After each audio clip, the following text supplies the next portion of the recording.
ভয়। আমরা ভয়ের বিষয়ে অনেক কথা বলি, ভয়ের থেকে সবসময় দূরে পালাই।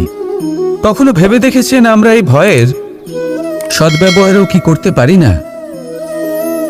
নিশ্চিত রূপে করতেই পারি। এমন কোনো অক্ষর নেই যার দ্বারা কোনো মন্ত্র হয় না। তাই নিশ্চিত রূপে এই ভয়েরও সদ্ব্যবহার আমরা করতেই পারি।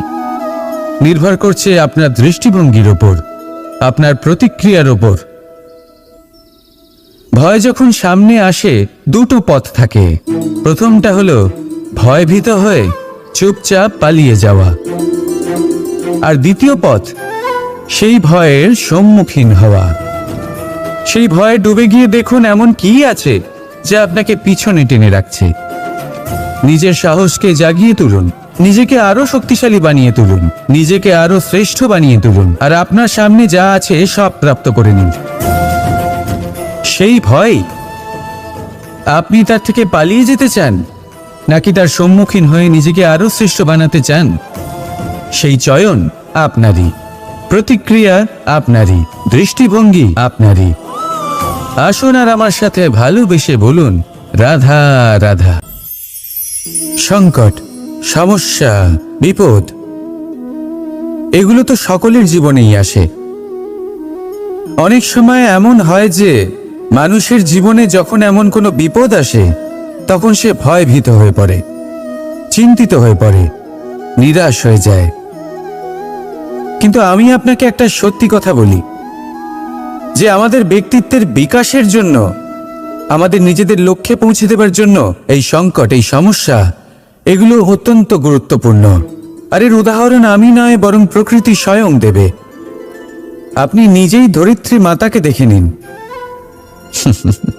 ধরিত্রী মাতা সূর্যের তাপ সহ্য করেন কেন? যাতে পৃথিবীতে যে জল রয়েছে তা বাষ্পে পরিণত হয়ে ওপরে উঠে মেঘ হয়, আর পৃথিবীতে বর্ষা হয়ে ফিরতে পারে, নতুন জীবন দান করে। আর অন্যদিকে পাতা ঝরার মরশুমে কোনো বৃক্ষকে দেখুন, পাতা ঝরার মরশুমে সমস্ত পাতা ঝরে যায়, তারপরে সেই গাছে নবনির্মাণ হয়, নতুন পাতা জন্মায়, সেই গাছ আবার ভরে ওঠে, সবুজে সবুজ হয়ে ওঠে। সেইভাবেই আপনার জীবনেও সংকট এবং সমস্যা এগুলো তো আসতেই থাকবে, কিন্তু আপনার এগুলিকে ভয় পেলে চলবে না, পিছু হটলে চলবে না, নিরাশ হলে চলবে না, বরং দৃঢ়তার সাথে, সাহসের সাথে তার সম্মুখীন হতে হবে। যদি আপনি এটা করতে শিখে যান তাহলে আপনি দেখবেন যে এই সমস্যা, এই সংকট, এই বিপদ আপনাকে শক্তি প্রদান করবে। আসুন আমার সাথে ভালোবেসে বলুন, রাধা রাধা। বৃষ্টির জল যখন মেঘের দ্বারা টিপ টিপ করে ঝরে পড়ে তখন কি ভালো লাগে, তাই না? শুধু যে এই আবহাওয়া ভালো করে তুলে তাই নয়, এই মাটিতে সমাহিত হয়ে একটা অত্যন্ত সুন্দর গন্ধ উৎপন্ন করে। এই লতা পাতা, এই বৃক্ষ এদের জীবন দান করে, এদের পুষ্ট করে তোলে, আর তার সাথে অনেক জীবের কল্যাণ করে। কিন্তু ভাবুন যখন বজ্রপাত হয় তখন কি হয়? এই সমস্ত জলের ফোঁটা অনিয়ন্ত্রিত হয়ে যায়, একটা ভয়ানক বন্যার রূপ নিয়ে নেয় যা শুধুমাত্র মহাবিনাশ করে। এর সারমর্ম কি?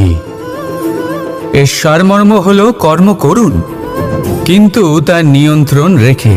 যদি আপনি নিয়ন্ত্রণে না থাকেন তাহলে আপনিও জীবনরূপী এই বর্ষার পরিবর্তে ভয়ানক বন্যার রূপ ধারণ করবেন। এবার বিকাশ ঘটাবেন নাকি বিনাশ, সিদ্ধান্ত হলো আপনার। যদি বিকাশ ঘটাতে চান তাহলে নিজের কর্মের সাথে সাথে নিজের মনকেও নিয়ন্ত্রণ করতে শিখুন। এই মনকে সংযত করুন, একে নিয়ন্ত্রণে রাখুন, নিজের কর্মকে নিয়ন্ত্রণে রাখুন, ভারসাম্য বজায় রাখুন। আর আমার সাথে ভালোবেসে বলুন, রাধা রাধা। সহনশীলতা মায়ের দ্বিতীয় সব থেকে বড় গুণ। কথায় আছে যে পৃথিবীর থেকে বেশি সহ্য শক্তি আর কারণ নেই, তা কারণ করে। এই সহনশীলতা কি কোনো পুরুষ দেখাতে পারবে? এই সহনশীলতা কি কোনো পিতা দেখাতে পারবে? মহিলার মধ্যে যতই শক্তি থাকুক, সহনশীলতার পরিভাষা সে মা হওয়ার পরেই লাভ করে। নিজের অস্তিত্বকে ভুলে গিয়ে সন্তানের অস্তিত্ব তৈরি করে। গর্ভে শিশুর পদাঘাত খেয়েও আনন্দের সাথে তাকে দুধ খাওয়ায়। এই হলো মা। আর এই মা জননীকে আমাদের শত কোটি প্রণাম। রাধা রাধা। জীবনের পঞ্চমহাভূতের মধ্যে একটা তত্ত্ব হলো আকাশ।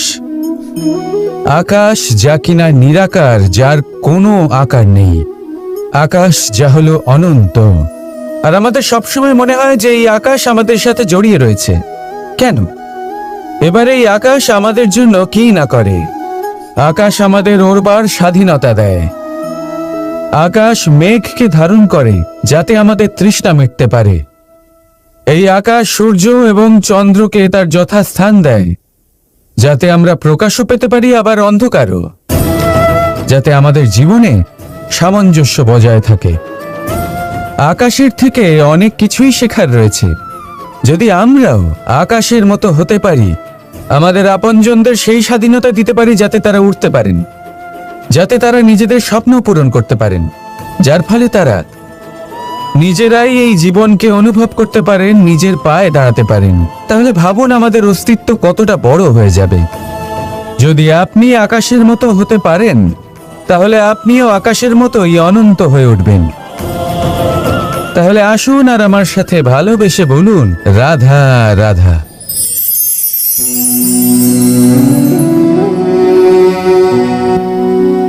করে দিলাম শেষ। সংসার সর্বদা কৃষ্ণকে এই কথা শোনাবে যে কৃষ্ণ নিজেই নিজের মামার হত্যা করেছে। কিন্তু এটা সময়ের প্রয়োজন ছিল। আর এ কিন্তু হত্যা নয়, বধ ছিল। আর ব্যক্তি নিজের বধ নিজেই ডেকে আনে।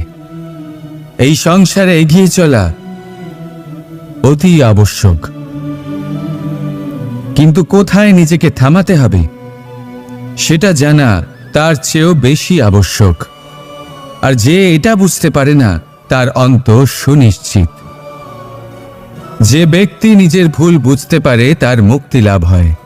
আর যে স্বীকারও করতে পারে না তার বধ সুনিশ্চিত। মথুরার রাজা কংস, তার বধ এই জন্য হয়নি কারণ সে আমায় হত্যা করার প্রয়াস করেছে, আমার মাতা পিতা বা আমার দাদুকে বন্দী করেছে। ওর বধ এই জন্য হয়েছে যে ওর ঘৃণা প্রেমের সীমায় আসা সত্ত্বেও থামেনি। কংস মামা এটা কখনো বোঝেনি যে নিজেকে কখন থামাতে হবে। আর যা কিছু সে করেছে, যত পাপ সে করেছে, তা নিয়ে কখনো মন্থনও করেনি। অনেকবার বোঝানোর পরেও সব সময় প্রেমের থেকে মুখ ফিরিয়েছে। আর কি করল? শুধুই ঘৃণার দ্বারা এই ভালোবাসার ক্ষতি করার চেষ্টা করল। তাই মনে রাখবেন, এই সংসার, এর জীবন শক্তি হল প্রেম।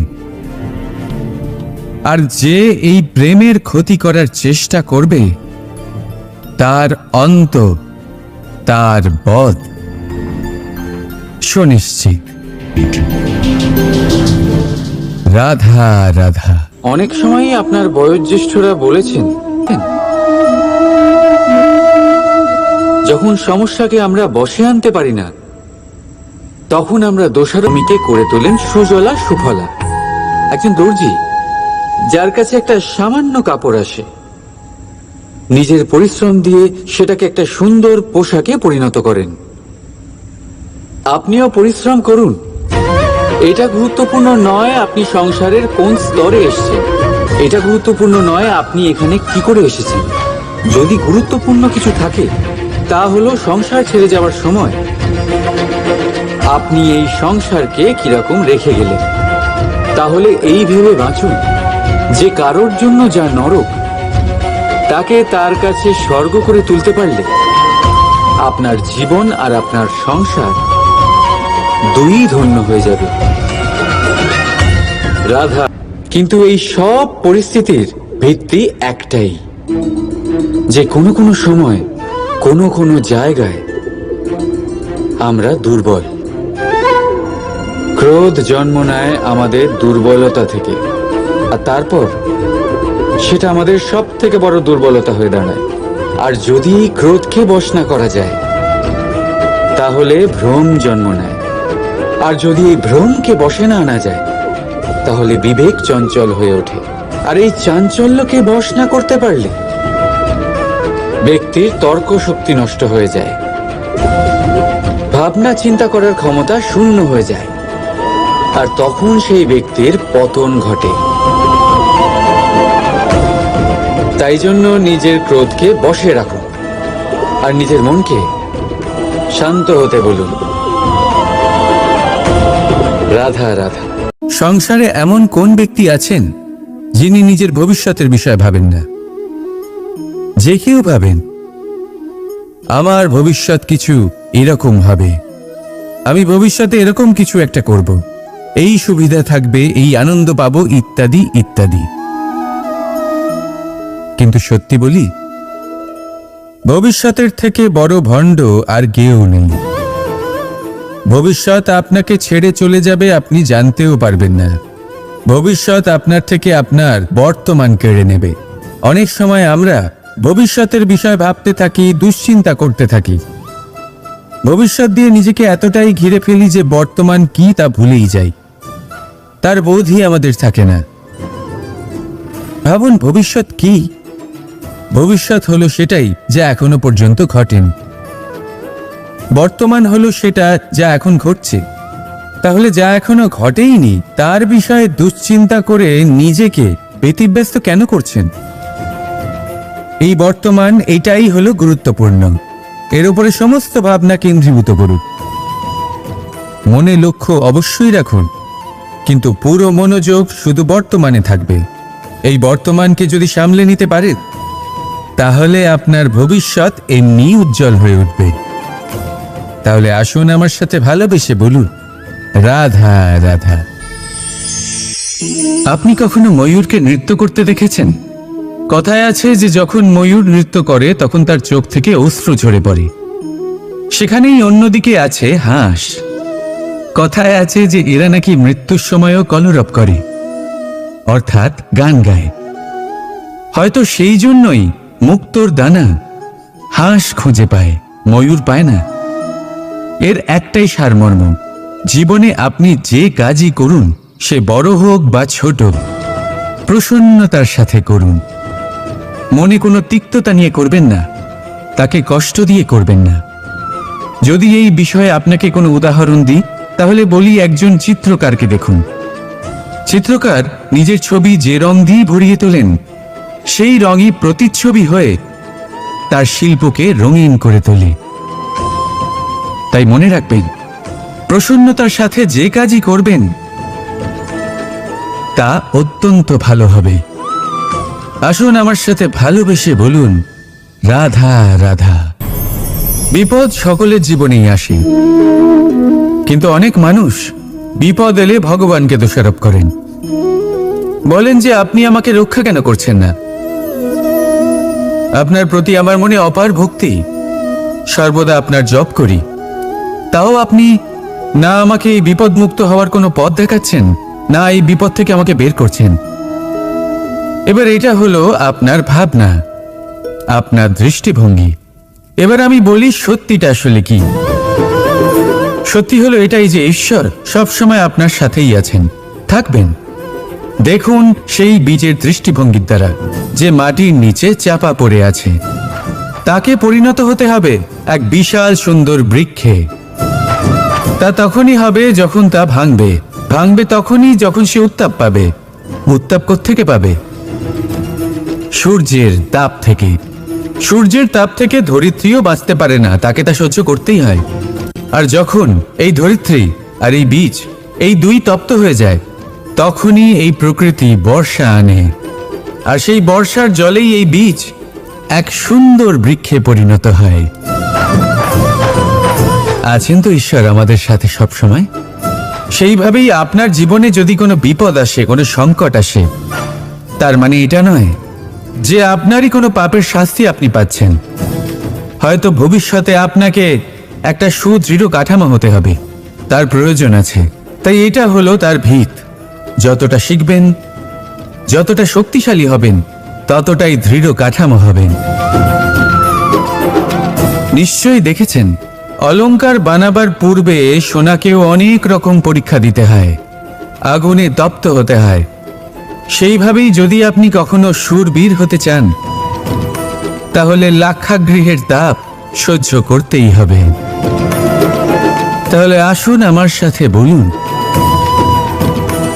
বন্দে ধর্মা, বন্দে কর্মা,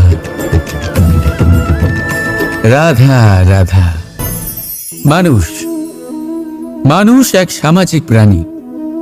সমাজে ঘোরাফেরা করে, অন্য মানুষ খুঁজে বেড়ায়, সম্পর্ক তৈরি করে, সেটাকে গড়ে তোলে, সুখ দান করে, সুখ লাভ করে, নিজের দুঃখকে কম করে। কিন্তু একটা জিনিস সে বোঝে না, কোন ব্যক্তি আপন আর কোন ব্যক্তি পর। দেখুন, আপন সে নয় যে সুখের সময় আপনার সাথে থাকে। আপন সে যে দুঃখের সময়ে শুরু থেকে শেষ অবধি আপনার সঙ্গে থাকে। তাই খেয়াল রাখবেন, সুখের সময় যে আপনার সাথে থাকে তারা সেই ব্যক্তিগণ যাদের আপনি পছন্দ করেন। কিন্তু যে দুঃখের সময়, সমস্যার মধ্যে, কষ্টের ও একাকিত্বের মধ্যে আপনার সাথে থাকে, আপনাকে সব সময় সঙ্গ দেয়, তারা সেই ব্যক্তি যারা আপনাকে পছন্দ করে। এবারে কাকে আপনি আপন বানাবেন আর কাকে পর, সিদ্ধান্ত আপনার। রাধা রাধা। দ্বিধাবোধ। অনেক সময় আমরা জীবনে সেই বাঁকে এসে পৌঁছই যেখানে আমরা বুঝতেই পারি না যে এবার কোন দিক নির্বাচন করা উচিত। কখনো এদিকে যাওয়া উচিত মনে হয়, কখনো ওদিকে যাওয়া উচিত মনে হয়, কখনো দুদিকেই যাওয়া প্রয়োজনীয় বলে মনে হয়, কিন্তু তা তো সম্ভব নয়। কখনো কখনো এটা মনে হয় যে এখানেই থেমে যাওয়া ভালো, কোথাও না যাওয়াই শ্রেয়। এবার একেই তো দ্বিধাবোধ বলে। সংসারে এমন কোনো দ্বিধা নেই যার সমাধান সম্ভব নয়। এই দ্বিধাবোধ স্বাভাবিক। আর আপনার এই দ্বিধাকে আমি একটু সরল করে দিই। দ্বিধাগ্রস্ত হয়ে নির্বাচন করলে তখন এটা মাথায় নিয়ে করবেন যে আপনার এই নির্বাচনের ফলে এই সংসারের ওপর, এই সমাজের ওপর কি প্রভাব পড়তে পারে। নিজের লাভ ক্ষতির বিষয়ে ভাবা ছেড়ে দিন আর কর্ম করুন সংসারের মঙ্গলের জন্য, আগামী প্রজন্মের মঙ্গলের জন্য। ভাবুন আপনার এই নির্বাচনের জন্য কিভাবে তাদের জীবনের উদ্ধার সম্ভব। কারণ এই ভাবনাই হলো উচিত ভাবনা। কারণ অনেক সময় ওষুধ একটু কড়া মনে হতেই পারে, কিন্তু এই ওষুধই তো রোগ মুক্তি ঘটায়। সেইভাবে আপনাকেও এই দ্বিধার মুহূর্তে কঠিন নির্বাচন করতে হতে পারে। এই কঠিন নির্বাচন জীবনে কঠিন পরিস্থিতিও আনতে পারে, কিন্তু যদি এই নির্বাচন ধর্মসঙ্গত হয়, যদি এর দ্বারা সংসারের মঙ্গল হয়, তাহলে এই নির্বাচনই হলো সঠিক নির্বাচন। আসুন আমার সাথে ভালোবেসে বলুন, রাধা রাধা। জীবনে অনেক সময় সমস্যা আমাদের চারদিক থেকে ঘিরে ফেলে। এই সমস্যা নানান ধরনের হতে পারে।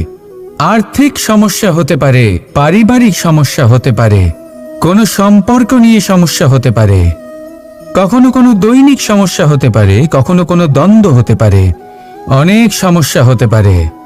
কিন্তু যখনই কোনো সমস্যা আসে, আমাদের মনে তার জন্য একটা উত্তর অবশ্যই থেকে থাকে, যা আমাদের অন্তরে রয়েছে। একে আমরা বলি আত্মা। আত্মা হলো পরমাত্মারই রূপ, আর পরমাত্মা তা কখনোই কিছু অনুচিত চাইবে না। তাই তো এই আত্মা খুব ভালো করে জানে যে কোনটা উচিত আর কোনটা অনুচিত। যদি আসল বিষয়ের কথা বলি, তাহলে আপনাকে নিজের মনকে বুঝতে হবে।